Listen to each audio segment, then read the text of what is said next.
In my mind, every leader needs to have a toolbox, and you get to decide when it works and how you might want to, modify the tool to fit your group. So I'm going to do something called developing working agreements. And it's not with the idea, I think we've all been in groups where someone said, okay, here are the guidelines, or here are the group rules. And there is that feeling of a kind of like, ugh. This is more with the idea of, we've all spent a lot of time in meetings. We all know those meetings that we leave or we sit in going, I'm feeling really frustrated. This is not working. And we also know those meetings that go really well. So what I want to know is, based on your experience, what do we need as a common agreement to do our best work together tonight? So we're going to be together until 8 o'clock. I've got some suggestions, but you're welcome to throw them out. You're welcome to modify them. And this is something that you can do with any group. So I'm just suggesting that you bring your full life experience.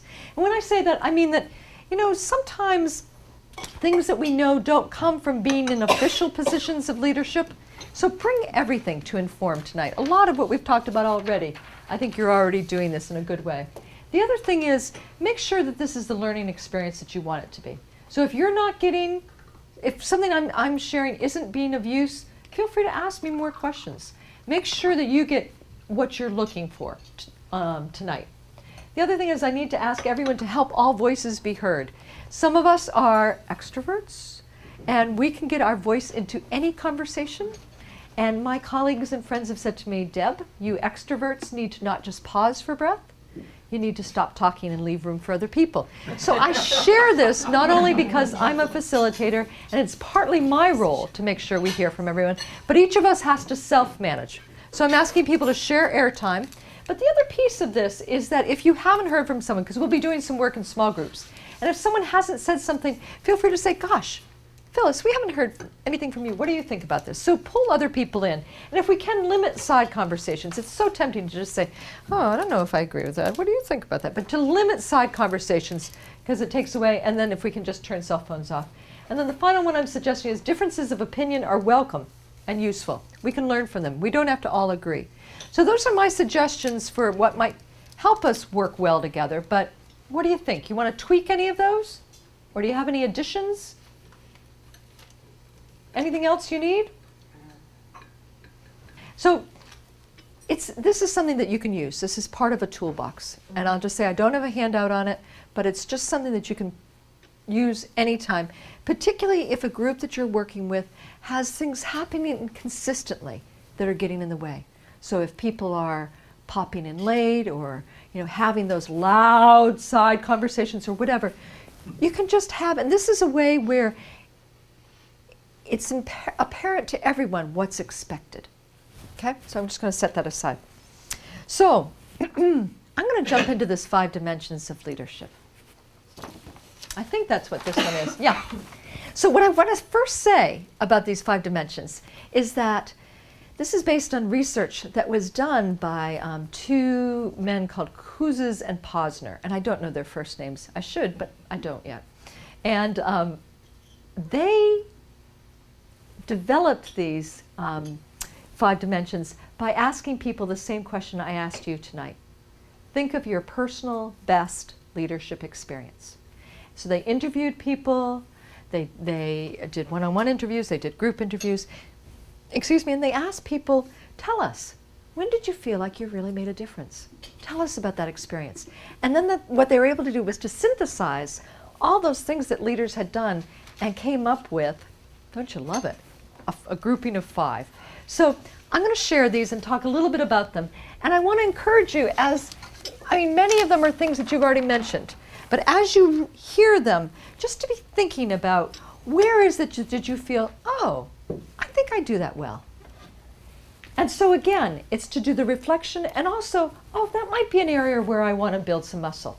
So we'll have ample time to do some thinking about that. But I'm going to zip through this. And again, if I'm not making sense on any of these, jump in and let me know. So the first one is called Model the Way. And this is about setting an example. But part of setting an example is that first we have to find out what we're passionate about. Finding your voice is about first discovering what it is that you care about passionately. And I would wager a bet that everyone in this room already knows at least 2 of the things that you're willing to volunteer about. So finding your voice is about making sure that you know where your values are and what it is, how you want to take action in the world based on those values. The piece about setting an example is that making sure that your behavior and your values really match, but that setting an example, oftentimes we tend to think of it as something big, that we're heading up the blah, blah, blah, blah, blah, blah. And in fact, it's often the day-to-day behaviors that are about setting an example. So part of this is just making sure not making sure, but as a leader, being willing to really say, I'm going to walk the talk. I'm going to say, I'm going to be out there and I'm going to take action. I'm going to model that. So that's one of the first ones. Oh, I did want to add one more thing. It's to really ask, set an example of having a commitment and taking action about what you care about, but also having it based on your values and asking other people about their values. Inspiring a shared vision. Part of this is about the fact that sometimes people just don't have a sense of where are we headed and why are we headed there? And that shared vision, it's not just saying, I think we should go there. I think we should go to Milwaukee. I've never been to Milwaukee, but it's more saying, listening to people, understanding where they're coming from, but also knowing what you think is important and being able to build that kind of sense of we're in this together. And we all decided that no, instead, we're going to go to Millinocket next time and we're going to do something about health instead. So there's instead, it's another M town, but it's much closer. But that there's a way in which it's that shared vision. So part of that is envisioning the future.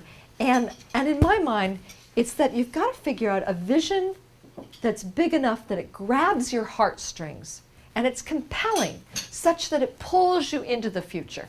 Because if we're just going to say something that's easy, it's not really a vision. Leaders are about change. Leaders are willing to say, this needs to be different. And I know we can make a difference here. And so part of that is, in order to enlist others, you have to understand where they're coming from as well and what's important to them. And be able to talk about, and this goes back to what you were saying, Bill, I think about the listening and how important that is, to really listen to people and then be able to inspire that shared vision. Challenging the process, this one is about taking risks. And this is what I believe leaders do inherently, because it goes back to what I was saying about saying, this isn't working. We could be doing this differently. And we all do this in our own authentic way. We've got to find our voice, not someone else's voice. We have to figure out how can we talk about what's important to us. And the same thing with challenging the process. Some people challenge the process, we've all seen them, by being pretty disruptive. I have a few of those at my town meeting every year. But they're effective. They get something done that they want to get done. They want to have a particular point of view heard. However, there are many ways to challenge the process where you can really build. And you can have people say, yes, we believe we can do something differently here. So you really need to look for opportunities to do that in a way that works, and experimenting and taking risks. The part about that is that leaders get to sort of try things in different ways. And we have to get comfortable not only with being successful, but also with failing and falling on our face. And figuring out, as my friend used to say when I would fall on the ice in the winter, he said, oh, Deb, just get up and make it look like you meant to do it. It was a winter where, I fell a lot on the ice. For some reason, my boots just, but anyway. So I think of that as part of a leadership skill, is knowing how to fall and pick yourself up again. The other thing is, number 4 is enabling others to act. And part of this is that we can't act alone. We all know those times when we as leaders have been out there in the forefront and we look behind us and there's no one with us. It doesn't work. We all know it doesn't work. So we have to figure out, how can we have other people see their own capabilities and their own capacity and also see that they can bring about change. So whether we act from a position, Phyllis, you were saying that you don't like to be in the sort of the capital L leader position, but my idea is that every act is a leadership act, and that people can be leaders from any seat that they're in. And so whether we're sitting in a position that's in a committee or on a board that's not one of the officers, we can say, you know, let's just talk about how that fundraiser went. Let's talk about what went well. We could bring in appreciative inquiry. You know, so there's a leadership move that each of us can make. And fostering collaboration really begins to have people see that they have strengths that they can do, and to be able to then look at how can you continue to help strengthen others so that they can feel their own efficacy and their own leadership selves. And the fifth one is my favorite one, encouraging the heart. And that, I think, is the one that we all know. I mean, I think, Phyllis, you and I were talking before this started about how historic building preservation in Augusta, you have to have a pretty strong heart, and you have to be willing to weather some major setbacks, and that it's a long haul. So we all know that leadership is not something that's like, oh, yeah, that was done, cross that one off the list. I mean, sometimes it does happen easily, but usually it's about perseverance and being able to have that long-term vision. So we hang in there. And we also have to have other people hang in there. And so being able to speak to people's heart, being able to say, wow, look at what we just did together. And also being able to recognize their contributions. So to pull in, like, great story, Frank. You know, that you get to just sort of be able to acknowledge people in the way of, you know, what you did. And we all know faint praise, or not faint praise, but we all know that praise that just isn't really authentic, versus the times when you know someone really sees you and really, really honors what you brought in particular.